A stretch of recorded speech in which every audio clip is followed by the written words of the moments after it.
अस्सलाम वालेकुम to all my YouTube family at my YouTube channel psychologist पिया।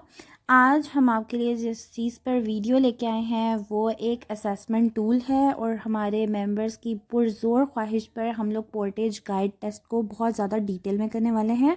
Portage guide test एक बहुत ही अच्छी इन्वेंट्री। इस टेस्ट के थ्रू टीचर्स जो हैं वो पेरेंट्स को, स्पेशली मदर्स को इंस्ट्रक्ट करती हैं कि किस तरह से वो अपने बच्चों की इन 5 स्किल्स के ऊपर जो है वो डेवलपमेंट को इम्प्रूव कर सकती हैं। ख़ासतौर पर उन बच्चों के साथ ये वाला जो है वो टेस्ट यूज़ किया जाता है जो कि डेवलपमेंटली डिले होते हैं। इस टेस्ट में हम लोग 5 एरियाज़ के ऊपर काम करते हैं। फर्स्ट एरिया जो है वो सोशल स्किल्स हैं, सेकेंडली लैंग्वेज स्किल्स हैं, थर्ड सेल्फ हेल्प स्किल हैं, फोर्थ कॉग्निटिव स्किल्स हैं, फिफ्थ मोटर स्किल्स हैं। इस टेस्ट को करने से हम लोगों को पता लगता है कि बच्चे की इन तमाम स्किल्स के अंदर मेंटल एज क्या है और हम उनको जो है इन पे जिन चीज़ों के ऊपर इनके काम करने की ज़रूरत होती है तो हम उनकी हेल्प करते हैं। इसकी एज रेंज जो है वो 0 to 6 ईयर है। ओके जी, पोर्टेज गाइड टेस्ट जब हम ओपन करते हैं तो हमें सबसे पहले नेम, फादर नेम और फिर ज़हनी और जिस्मानी एज का हमें खाना मिलता है। तो जिस्मानी एज तो मैं आपको निकालना सिखा दूंगी कि क्रोनोलॉजिकल एज हम लोगों ने किस फॉर्मूले के तहत निकालनी है, और ज़हनी एज जो है वो हम बाद में निकालेंगे जब हम टेस्ट वगैरह सारा कुछ अप्लाई कर लेंगे। उसके बाद जो रिज़ल्ट आएंगे उसके अकॉर्डिंग निकालेंगे। अब इसके अंदर हमने जो है वो 5 एरियाज़ के ऊपर काम करना है। सबसे पहले सोशल स्किल्स हैं और इसके अंदर टोटल जो है वो 83 क्वेश्चंस हैं। नेक्स्ट आ जाता है ज़ुबान यानी लैंग्वेज के स्किल्स, और ये हैं जी टोटल क्वेश्चंस 99 तक। उसके बाद आ जाते हैं ज़ाती देखभाल यानी सेल्फ हेल्प स्किल्स, और ये क्वेश्चन जाएंगे 105 तक। और फिर उसके बाद है ज़हनी सलाहियतें यानी कि कॉग्निटिव स्किल्स, और ये क्वेश्चन जाते हैं हमारे पास 108 क्वेश्चंस हैं टोटल। इसके बाद हमारे पास आ जाते हैं मोटर स्किल्स यानी हरकी सलाहियतें, और ये क्वेश्चंस हमारे पास टोटल हैं 140 पेज तक। इसके बाद हमारे पास ये क्वालिटेटिव एनालिसिस है, और क्वालिटेटिव एनालिसिस किस तरह से करना है इसमें हम लोगों ने सबसे पहले जो है वो कुछ ब्लॉक्स बना लेने हैं। मैंने फ़र्स्ट ब्लॉक बनाया एरियाज़ का जिसमें मैंने तमाम एरियाज़ के नाम लिखे हुए हैं। सेकंड ब्लॉक मैंने बनाया है आइटम्स का, यानी कि कितने आइटम्स हैं, ये मैं आपको क्वेश्चन जो है वो थोड़ा सा एक्सप्लेन करूँगी आगे जाके। थर्ड हमने एज रेंज का बनाया हुआ है, और फोर्थ हम लोगों ने जो बनाया हुआ है, थर्ड हम लोगों ने आइटम रेंज का बनाया हुआ है, और फोर्थ हम लोगों ने जो है वो एज रेंज का बनाया हुआ है। इसके बाद नेक्स्ट हमारे पास जो है वो पॉजिटिव रिस्पांस यानी करेक्ट आइटम्स का जो है वो हम लोगों ने ब्लॉक बनाया है, और उससे नेक्स्ट है नेगेटिव रिस्पांस यानी जो आंसर गलत दिए हुए हैं उनका हम लोगों ने बनाया हुआ है। इसके बाद हम लोगों ने फार्मूला लिखा हुआ है। फार्मूला ये है कि correct item divided by total item multiply by 12। इसको हम आगे डिटेल में एक्सप्लेन करना सीखेंगे। और इसके बाद हम लोगों ने लास्ट में जो है वो क्वालिटेटिव एनालिसिस किया हुआ है जिसमें क्लाइंट जो है वो बताया हुआ कितने साल का है और उसकी मेंटल एज क्या है इस एरिया में, और उसके बाद उसकी सारी डिटेल बताई हुई है। सबसे लास्ट में हम लोग जो है वो निकालते हैं ग्लोबल डेवलपमेंटल लेवल, और वो भी मैं आपको वीडियो के एंड में बताऊंगी। मिसाल के तौर पर हम लोग जो है वो सोशल स्किल्स को ले लेते हैं, और मैं आपको अभी ये जो हम लोगों ने क्वालिटेटिव एनालिसिस का मेथड बताया था, ये 5 जो हम लोगों ने 5-6 ब्लॉक्स बनाए थे, किस तरह से इनको फिल करना है मैं अब आपको उसका मेथड बताऊंगी। सबसे पहले जो है वो हम लोग सोशल स्किल्स के ऊपर अगर कर रहे हैं तो हम लोगों ने देखना है कि 0 से लेके 1 साल की उम्र तक के कितने क्वेश्चंस हैं। ठीक है, तो यहाँ पे क्वेश्चन नंबर 1 से लेके क्वेश्चन नंबर 28 तक जाते हैं, तो ये टोटल आइटम्स भी 28 ही बन जाएंगे। तो हम लोगों ने क्या करना है कि हम लोगों ने आइटम रेंज के अंदर 1 to 28 लिख देना है, और एज रेंज हम लोगों ने इसके अंदर 0 to 1 लिख देनी है। इस वक्त मैंने आपके सामने जो है वो सोशल स्किल का जो है वो ब्लॉक ओपन किया हुआ है। एरिया में हमने जो है वो सोशल स्किल लिख दिया है। आइटम्स हम लोगों ने लिखा है कि हाँ, और उसके बाद रेंज है, आइटम रेंज, और उसके बाद एज रेंज है। अब सबसे पहले हम लोगों ने एज रेंज लिख लेनी है सारी, ताकि हमें पता हो 0 1 1 2 1 2 3 3 4 4 5 एंड 5 6। अब देखना है कि 0 to 1 में हमारे पास कितने क्वेश्चन आते हैं। तो हम लोगों के पास 1 to 28 क्वेश्चन जो थे वो 0 to 1 एज रेंज के थे, तो ये टोटल आइटम 28 बन जाएंगे। इसी तरह अब 1 to 2 एज रेंज के अंदर हमारे पास क्वेश्चन नंबर 29 से क्वेश्चन नंबर 43 तक आ रहे थे। तो हम लोगों ने इनको काउंट किया, यानी कि 29, 30, 31, 32 ऐसे हम लोगों ने काउंट किया 43 तक। तो हमारे पास टोटल आइटम 15 बन गए, इसलिए हमने इसके पीछे 15 लिख दिया। फिर हमारे पास जो थर्ड है वो 2 to 3 साल की उम्र के क्वेश्चंस हैं, तो वो 44 से 31 क्वेश्चन तक जो है वो 2 से 3 साल की उम्र के बच्चों के सवालात थे। इनको हमने सेम वैसे ही काउंट किया, 44, 45 ऐसे काउंट करते हुए हम लोगों ने यहाँ पे गलत लिखा हुआ है, 31 लिखा हुआ है, यहाँ पे 51 है। 44 to 51 हम लोगों ने यहाँ पे मतलब काउंट किए टोटल, तो ये 8 क्वेश्चंस टोटल बनते हैं। इसी तरह 3 से 4 साल तक की उम्र के जो लोग थे उनके लिए जो क्वेश्चंस हैं, बच्चों के लिए जो क्वेश्चंस हैं वो 52 से लेके 63 तक के क्वेश्चन जो हैं वो 3 से 4 साल तक की उम्र के बच्चों के लिए। तो इनको हम लोगों ने काउंट किया है, तो ये हमारे पास टोटल 12 आइटम्स बनेंगे। 4 से 5 साल तक की उम्र के बच्चों के लिए जो क्वेश्चन थे वो 64 to 72 क्वेश्चंस थे, और इनको हम लोग जब काउंट करेंगे तो टोटल ये 9 आइटम्स बने हैं। इसी तरह 5 से 6 साल के लिए जो है वो 72 से 83 है, और ये टोटल 11 आइटम बने हैं। अब आपने क्या करना है कि आपने जो 5 एरियाज़ हैं, पाँचों एरियाज़ की ये वाला जो ब्लॉक है ऐसे ही फिल कर लेना है। तो मज़ीद एक्सप्लेन करने के लिए मैं दोबारा से बता देती हूँ। यहाँ पे 0 to 1 के लिए जो क्वेश्चंस हैं 1 to हम लोगों ने 28 लिए थे। इसके बाद 29 to हम लोगों ने लिखा था 51। तो हमें यहाँ नज़र आ रहा है कि 1 to 2 ईयर्स की एज रेंज की ये है।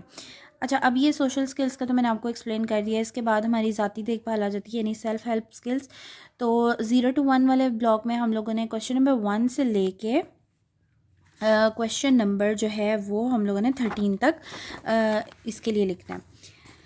तो यहाँ हमारे पास टोटल 13 आइटम्स बन जाएंगे। इसी तरह जो है 1 to 2 ईयर्स के लिए हमारे पास जो है वो 14 to 25 क्वेश्चंस हैं, और ये टोटल 12 आइटम्स बन जाएंगे। इसके बाद 2 से 3 साल के लिए 26 to 52 आइटम्स हैं, और ये हमारे पास टोटल 27 आइटम बन जाएंगे। 3 से 4 साल तक की उम्र के लिए जो है वो हमारे पास 53 से लेके 63 तक क्वेश्चन हैं, और ये 15 बन जाएंगे। इसी तरह 4 to 5 साल की उम्र के लिए हमारे पास 68 to 90 हैं, और ये टोटल 23 आइटम होंगे। और 5 से 6 साल तक की उम्र के लिए 91 to 105 हमारे पास क्वेश्चंस हैं, और ये टोटल जो है वो 15 क्वेश्चंस बनेंगे। अगर आपको इसकी समझ नहीं आ रही और आप इसकी PDF फ़ाइल चाहते हैं, तो मैंने इसका जो PDF फ़ाइल है अपने ऑफिशियल फेसबुक पेज जो है वहाँ पे साथ में पोस्ट कर देना है, और वहाँ पे आपको ये जो क्वांटिटेटिव एनालिसिस है इसका बना हुआ PDF फ़ाइल के अंदर मिल जाएगा। तो आपको ये बनाना नहीं पड़ेगा, ठीक है। ये ऑलरेडी मैंने बनाया हुआ है, तो मैंने वो पोस्ट वहाँ पे कर देना है। आपको उसका लिंक जो है हमारे वीडियो के डिस्क्रिप्शन में मिल जाएगा।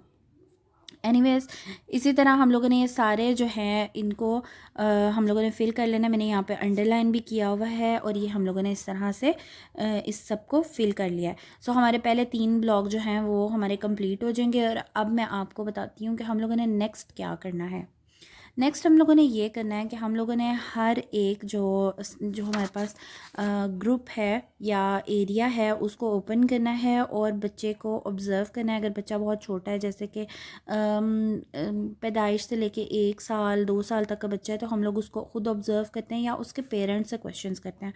तो यहाँ पे हमारे पास 3 चीज़ें लिखी हुई हैं। मौजूदा सूरत हाल लिखनी है उस बच्चे के बारे में, जैसे क्वेश्चन नंबर 1 की हम पढ़ेंगे, उसके बाद उसके माँ से क्वेश्चन कर सकते हैं या बच्चे को ऑब्ज़र्व कर सकते हैं और उसकी मौजूदा सूरत हाल लिख सकते हैं।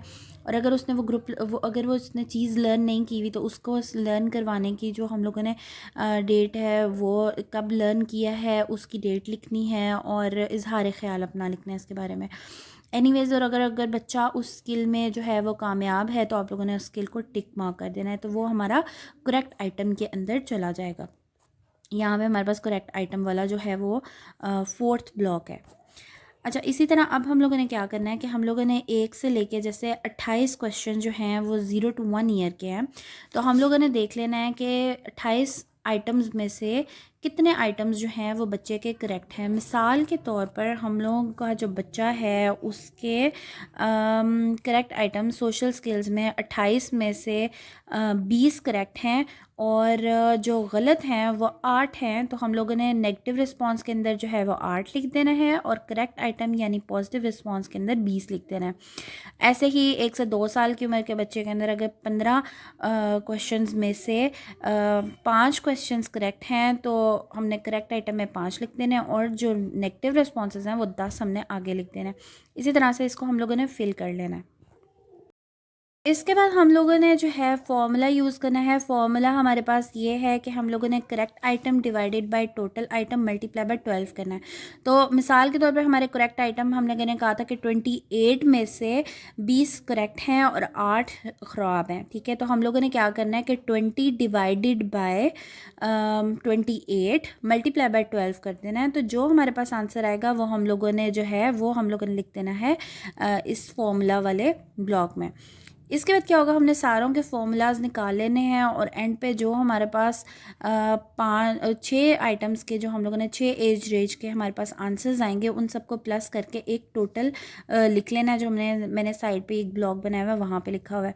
मैं एंड पे वीडियो के जो है इस फॉर्म को आपको फिल करके दिखा दूँगी और उसको जो है वो एक्सप्लेन भी कर दूँगी। अभी मैं आपको ऑरली एक्सप्लेन कर रही हूँ। हम लोगों ने इन्हीं तरह से इन 5 एरियाज़ के जो फॉर्मूला वाला एरिया है उसको हम लोगों ने फिल कर लेना है अच्छे तरीके से।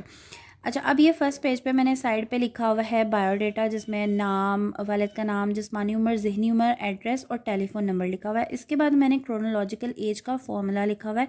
सबसे पहले हमने क्रोनोलॉजिकल एज निकालने के लिए करंट जो डेट होती है उसको माइंड में रखना है और करंट ईयर कौन सा है उसको माइंड में रखना है। तो सबसे ऊपर हम लोगों ने करंट डेट लिखनी है और उसको हमने माइनस करना है बच्चे की डेट ऑफ बर्थ से। और लिखने का तरीका ये है कि सबसे पहले हम लोगों ने जो है वो साल लिखना है, दरमियान में हम लोगों ने जो है वो मंथ लिखना है और उसके आखिर में हम लोगों ने जो है वो किस डेट को पैदा हुआ है वो लिखना है। इस तरह से हमारे पास बच्चे की क्रोनोलॉजिकल एज निकल आएगी। इसके बाद हम लोगों ने जब हम लोग ग्लोबल डेवलपमेंटल एज फाइंड करते हैं उसका मेथड मैं आपको बताती हूँ और फिर उसके आखिर में हम लोग जो है इसको प्रैक्टिकली करके भी देखेंगे। ग्लोबल डेवलपमेंटल लेवल फाइंड करने के लिए जो हम फॉर्मूला यूज़ करते हैं, हम लोगों ने जो 5 एरियाज़ के टोटल स्कोर्स निकाले थे उन सबको यहाँ पे लिखना है और डिवाइडेड बाय 5 करना है। तो जो हमारे पास आएगा वो उसकी ग्लोबल डेवलपमेंटल लेवल होगा और वो हम लोगों ने इस तरह से फाइंड करना है। अब हम आगे जो है वो डिटेल में इसकी एक्सप्लेनेशन जो है वो आपको मैं फॉर्मूला सॉल्व करके दिखाऊँगी। अब हम इस टेस्ट को सिर्फ फ़र्ज़ी तौर पर कर रहे हैं। तो यहाँ पे फॉर एग्ज़ाम्पल 28 में से टोटल 20 करेक्ट हैं और 8 जो हैं वो इनकरेक्ट हैं। तो हम क्या करेंगे, 20 ऊपर लिख देंगे और 28 नीचे लिख देंगे और इसको मल्टीप्लाई करेंगे 12 से। तो हमारे पास आंसर क्या आएगा हम देखते हैं। हमारा ये आंसर आ जाएगा। फिर इस तरह से ये सारों को जो भी आंसर आएंगे तो हम लोगों ने टोटल यहाँ पे आंसर लिख देना है। इसी तरह से इन 5 एरियाज़ में हम लोगों ने ये आंसर्स फिल कर लेने हैं यहाँ पे। ठीक है, हमने ग्लोबल डेवलपमेंटल लेवल के अंदर जो भी हमारे ये रिज़ल्ट्स आए थे सोशल के, ये लैंग्वेज स्किल्स के, सेल्फ हेल्प के और कोग्निटिव के और मोटर स्किल्स के, हम लोगों ने वो सारे लिख देने हैं यहाँ पे और उनको प्लस कर लेना है। इन सबको प्लस करने के बाद हमारे पास जो भी आंसर आएगा, जो भी आंसर होगा उसको हमने डिवाइडेड बाय 5 कर देना। उससे क्या होगा कि जो हमारे पास जो आंसर होगा वो हमारी ग्लोबल डेवलपमेंटल लेवल होगा। मेडिकल एज निकालने का जो मेथड है वो ये है कि साल और फिर उसके बाद मंथ, फिर उसके बाद एज लिखनी है और सबसे पहले हम लोगों ने जो है वो करंट डेट लिखनी है और बाद में जो है हमने डेट ऑफ बर्थ लिखनी है। मैंने अभी एक सिर्फ मिसाल के तौर पर एक क्रोनोलॉजिकल एज निकाली है, वो मैं आपको दिखा देती हूँ। 2021 मैंने सन लिखा है, 10वां महीना और 10वीं तारीख लिखी है और जो बच्चे की नीचे मैंने एज लिखी है वो मैंने लिखा है 2000 में वो पैदा हुआ है और 8वें महीने में और 7 तारीख को पैदा हुआ है। तो हम लोगों ने 10 में से 7 माइनस किए 3 आ गया, 10 में से 8 माइनस किए 2 आ गया और 2021 में से 2000 माइनस किए तो 21 हो गया। यानी बच्चे की जो क्रोनोलॉजिकल एज है वो 21 साल 2 माह और 3 दिन है। उम्मीद करती हूँ आपको हमारी आज की वीडियो पसंद आई होगी। अगली वीडियो तक के लिए अल्लाह हाफ़िज़। और अगर आपने हमारे यूट्यूब चैनल अभी तक सब्सक्राइब नहीं किया तो काइंडली इसको सब्सक्राइब कर लें और अपने फ्रेंड्स के साथ शेयर करना मत भूलिएगा।